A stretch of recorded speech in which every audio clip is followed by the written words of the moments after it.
여성을 대상으로 한 살인 관련 사건의 30%는 일종의 전조 현상처럼 스토킹이 있었다. KBS가 기획 취재를 통해서 밝혀낸 통계입니다. 스토킹 범죄의 심각성을 취재해온 사회부 이화진 기자와 함께 보다 자세한 이야기 나눠보겠습니다. 자, 이 기자가 이 스토킹 취재를 시작한 계기가 바로 진주 안인득 사건이라고요? 네, 아시다시피 지난달에 경남 진주에서 조현병 환자 안인득이 같은 아파트에 살고 있는 주민 5명을 살해하고 그 건물에 방화한 사건이 있었는데요. 지금까지 언론이나 매체에서는 이 조현병 환자의 정신질환 범죄로 봤었지만 그렇죠. 취재 결과 이제 CCTV를 확인해 본 결과 이게 스토커 범죄라는 것이 밝혀졌습니다.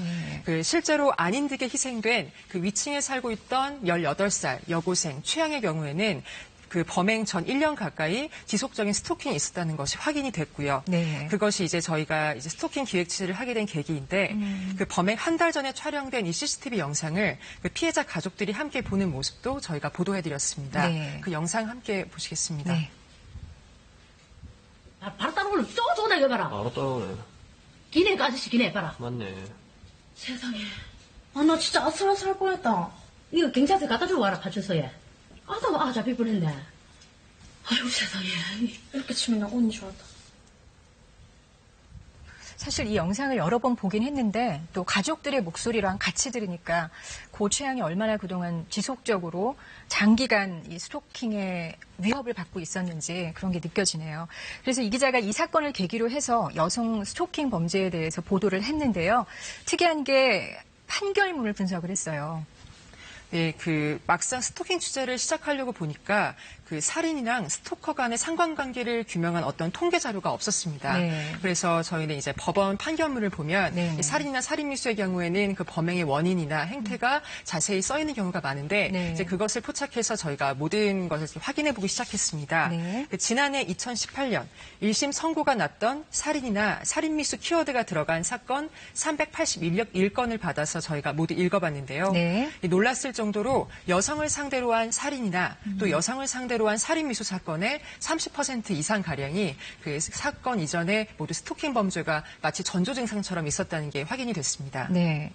여성 대상 살인 관련 사건의 30%가 스토킹이다. 그럼 남성의 범죄는 어떻습니까? 남성도 그 통계를 보니 5% 정도의 전조 증상이 있었는데 이거는 여성의 스토킹 범죄와는 좀 양태가 다릅니다. 이것은 그 여성 스토킹의 2차 피해 같은 경우인데요. 네. 예를 들어 한 남성이 그 구애를 하고 있던 한 여성을 스토킹을 했는데 그 여성이 살고 있는 남편이나 현재의 남자친구를 시기 질투해서 그 여자에게 상처를 주기 위해서 살인한 경우가 있었습니다. 아, 그렇군요. 그리고 아까 이제 30%라고 했는데 사실 이게 살인 관련 사건만 따져봤을 때 30%고 그 외에 성폭력이나 다른 범죄로도 발전한 경우 같은 경우에는 더 많지 않을까 싶은데 어떻습니까? 예, 맞습니다. 사실 저희가 그 판결문을 모두 받아보기가 어려울 정도로 판례가 너무나 많아서요. 저희가 확실하게 강력범죄로 진화한 네. 살인과 살인 미수만 확인하게 되었습니다. 그렇군요. 그럼 경찰 신고를 통해서 막을 수는 없습니까? 네, 스토킹 피해자들이 공통적으로 호소하시는 점이 이 경찰에 신고를 해도 스토킹 범죄를 중단할 수 있는 게 없다는 점입니다.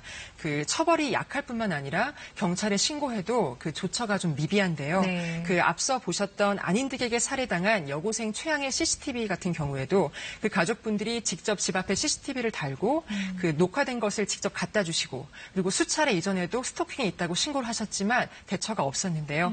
일단 그 최양의 유가족의 말을 한번 들어보시죠. 네. 직접적으로 아직까지 상해를 입힌 것도 아니고 경력파손도 없고 때문에 법적으로 저희가 해줄 수 있는 게 하나도 없다라고 말을 듣고 저희는 나왔습니다. 그대로 경찰 신고 안 했어요. 상해나 기물파손이 없었기 때문에 경찰로서는 해줄 게 없다. 그럼 누군가 다치고 희생돼야만 어떤 조처를 해줄 수 있다는 얘기잖아요.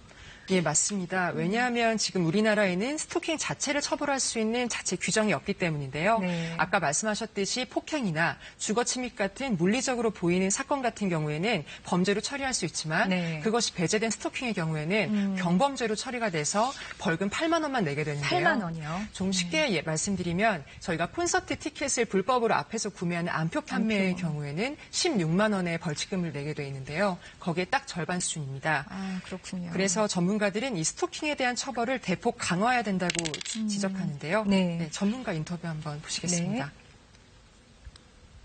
첫 번째 집에까지 쫓아왔을 때 신고를 해서 경찰이 그것을 스토킹으로 입건을 하고, 두 번째 쫓아왔을 때도 입건을 하고, 세 번째 쫓아왔을 때 즈음 되면 상습 스토킹으로 구속을 만약에 시킬 수가 있는 법률이 있었다면, 그러면 지금 진주에서 5명의 목숨은 손실이 나지 않았을 수도 있겠죠. 이수정 교수의 말이 굉장히 상식적인 처벌이 아닐까 싶은데요. 실제로 해외에서는 저 정도는 되지 않습니까?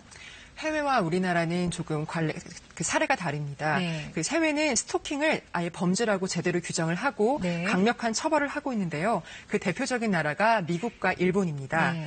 그 미국의 경우에는 보시다시피 지난 1990년대부터 캘리포니아에서 가해자에게 최대 징역 5년을 선고할 수 있는 이 처벌법을 제정한 이후로 네. 지금은 현재 50개 주에서 모두 스토킹 처벌법이 있습니다. 네. 그 일본 같은 경우에도 2000년대부터 스토킹 규제법을 만들어서 징역형으로 처벌을 하고 있는데요. 최근에는 지난 2016년도에 도쿄에서 20살 여성 아이돌을 SNS로 스토킹을 하던 27살 남성이 있었습니다. 그 남성이 SNS 스토킹 끝에 이 여성을 찾아가서 흉기로 이제 그런 범행을 저지른 경우가 있었는데요. 이 사건 이후로 일본에서는 이제 물리적 폭력이 없어도 단순히 따라다니기, 전화하기, 문자하기, SNS로 악성 댓글을 달기 이런 것들도 모두 징역형으로 처벌하고 있습니다.